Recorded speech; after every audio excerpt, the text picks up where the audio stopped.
Почитуван подпредседателе, почитувани пратеници, почитувана колешка Снежана Калевска.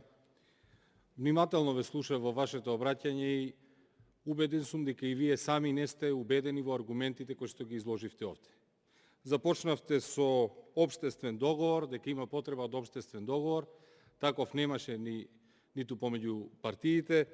Продолживте со тоа дека законот представува добра правна рамка, а најголем дел од вашето излагање беше кога зборувавте дека треба да се има верба и доверба во институциите.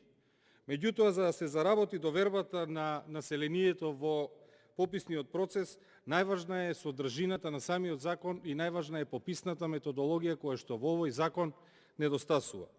И само да знаете, и само признавте дека законот не е усогласен со Европската регулатива 763.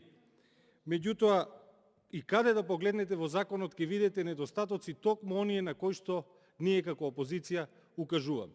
Настрана фактот дека имаше опозицијата само 24 часа за амандмани, кои што беа до поднесување на комисиската расправа, меѓутоа, еве, каде и да го погледнеме законот, ќе видиме небулози и недостатоци. Еве, само на едно место. Во одделот 8, кој што е наречен начин на спроведување на пописот и ангажирање на учесниците, во членот 35, во ставот 1 пишува: податоците од член 10 од овој закон, а во членот 10 се набројани за кои лица, кои податоци ќе се обезбедат, географски карактеристики, демографски, економски и така натаму, пишува дека ќе се земаат непосредно од лицата на кои што тие се однесуваат. Непосредно. Лицето, во ставот 2, лицето офатено со пописот е должно на сите прашања во пописната апликација да даде точни и целосни одговори. Во самиот текст на закон на еден ироничен начин е признато дека сите забелешки од опозицијата се основани. Зошто? Во ставот 3 пишува: за отсутните членови на домаќинството, податоците ќе ги дава полнолетен член на домаќинството, кое што е во суштинска спротивност на самиот поим непосредно. Се знае што значи непосредно, без посредник.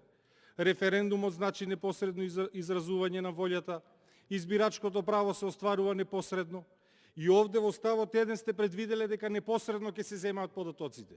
И да, тоа ќе имаше логика доколку се уважеа нашите забелешки и водевме регистер за резидентни и за нерезидентни.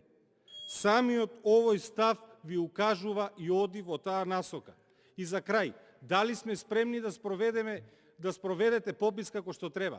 Не сте спремни, затоа што имате правни недостатоци во самиот закон, затоа што имате суштински недостатоци, со тоа што се обидувате на едно место да ги ставите и да ги соберете сите овие податоци, кои што во самиот член, како што реков 35, сте предвиделе непосредно, за во ставот 3 сами со себе да бидете контрадикторни на оној начин на кој што ќе биде контрадикторен и самиот попис. Благодарам.